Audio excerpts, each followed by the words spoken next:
Hello दोस्तों, आपका बहुत बहुत स्वागत है हमारे channel short news bye Vineet में। दोस्तों, आपके सामने मैं विनीत हूँ। दोस्तों, आज हम बात करेंगे बिहार राजनीति के बारे में। जैसा कि हम लोग जानते हैं, बिहार का जो राजनीतिक रण है वो तैयार है। दोस्तों, योद्धा लोग अपनी जो रणनीति है वो भी बना रहे हैं। मुख्य योद्धा एनडीए और महागठबंधन है। दोस्तों, एक नया योद्धा भी बिहार चुनाव में अपनी किस्मत आजमाने वाले हैं, जिनका नाम है प्रशांत किशोर। दोस्तों, प्रशांत किशोर जी पहली बार बिहार की सभी सीटों पे अपने उम्मीदवार उतार रहे हैं और अपनी किस्मत आजमाएंगे और अपना जो उनका रण कौशल है हम लोग उसको भी समझेंगे। दोस्तों, अब हम थोड़ा प्रशांत किशोर जी के बारे में बात कर लेते हैं। दोस्तों, प्रशांत किशोर जी एक कुशल स्ट्रेटेजिस्ट हैं, रणनीतिकार हैं। जैसा कि हम लोग जानते हैं, प्रशांत किशोर जी का रोल जो है 2014 चुनाव में, लोकसभा चुनाव में, कैसे वो बीजेपी के साथ रह के उनकी जो स्ट्रेटजी थी उसको बिल्डअप किए हैं। दोस्तों, फिर उनका रोल हम 2015 बिहार चुनाव में देखते हैं, कैसे वो नीतीश के बाबू के साथ रह के एक बढ़िया स्ट्रेटजी बनाते हैं और नीतीश बाबू को फिर से चुनाव जिताते हैं। फिर हम उनके रोल के बारे में बात कर लेते हैं 2021 के चुनाव में वेस्ट बंगाल ममता दीदी। भैया, हाँ, यहाँ पे भी प्रशांत किशोर एक बढ़िया रोल निभाते हैं और ममता दीदी को फिर से सीएम बनाते हैं। भैया, इस बार खुद जो अपने प्रशांत किशोर जी हैं मैदान में हैं और वो जो नीतिकार है, जो स्ट्रेटेजिस्ट है, वो अपने लिए खुद स्ट्रेटेजी बनाएगा और हम लोग इस स्ट्रेटेजी को समझेंगे। क्या वाकई में उनकी स्ट्रेटेजी दूसरों के लिए तो काफ़ी कारीगर थी, क्या उनकी स्ट्रेटेजी खुद के लिए उतनी कारीगर होगी या नहीं होगी? दोस्तों, ये बहुत दिलचस्प चुनाव है बिहार का। आइए हम उसको थोड़ा डिटेल में समझते हैं। अब हम समझते हैं जो स्ट्रेटजी है प्रशांत किशोर की क्या है। भैया, प्रशांत किशोर जी हैं जो हैं पूरे बिहार की पदयात्रा की है।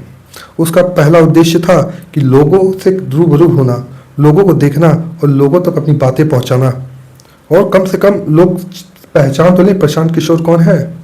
मुझे लगता है यहाँ पे प्रशांत किशोर काफ़ी अच्छा काम किए हैं, क्योंकि जहाँ पहले कोई प्रशांत किशोर को जानता नहीं था, उनकी जो पदयात्रा थी पूरे बिहार में, उसके वजह से उनका जो संपर्क हुआ लोगों से, गांव-गांव में उनकी जो यात्राएं थीं, जो उनके भाषण थे, काफ़ी मजबूत भाषण उन्होंने दिया और मुझे लगता है कहीं ना कहीं उनका जो कंटेक्ट है लोगों से वो बढ़ा है। अब हम बात कर लेते हैं उनका जो वोट जो बैंक है वो कहाँ से बन रहा है, आखिर कौन लोग उनको वोट देंगे। जैसा कि हम लोग जानते हैं, बिहार उत्तर प्रदेश में जातिगत वोट बहुत ज़्यादा पड़ता है, लेकिन प्रशांत किशोर जी को कहाँ से वोट पड़ने वाला है हम ये भी समझते हैं।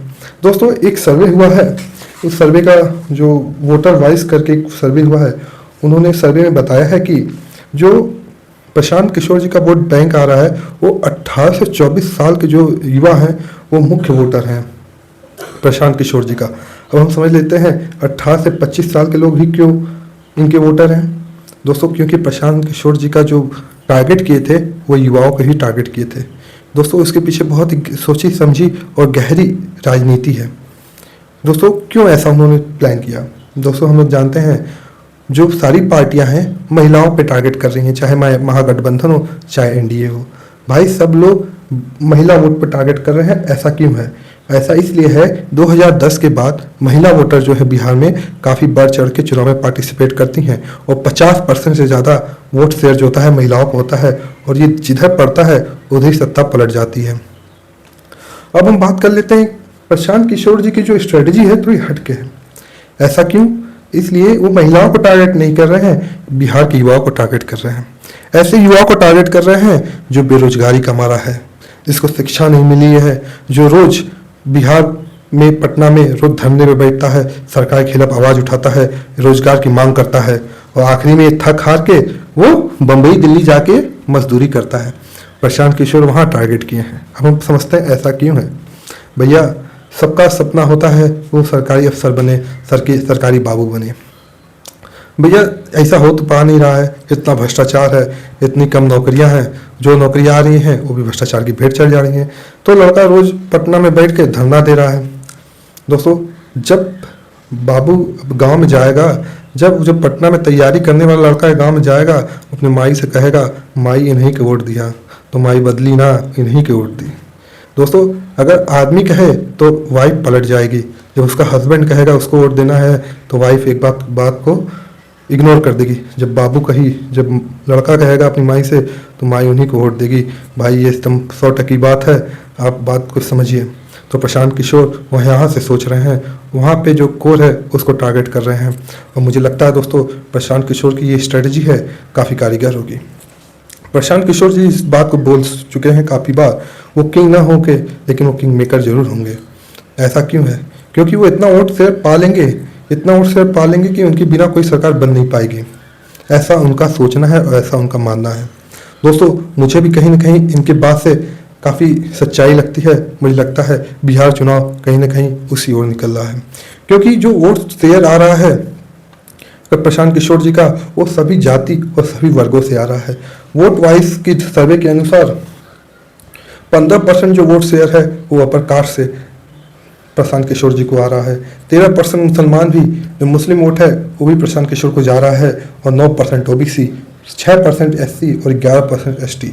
यानी कि सभी समुदाय समूह सभी दल जो है कहीं ना कहीं प्रशांत किशोर सभी दलों में, सभी जाति सभी वर्गों में अपनी पहुंच बढ़ाई है।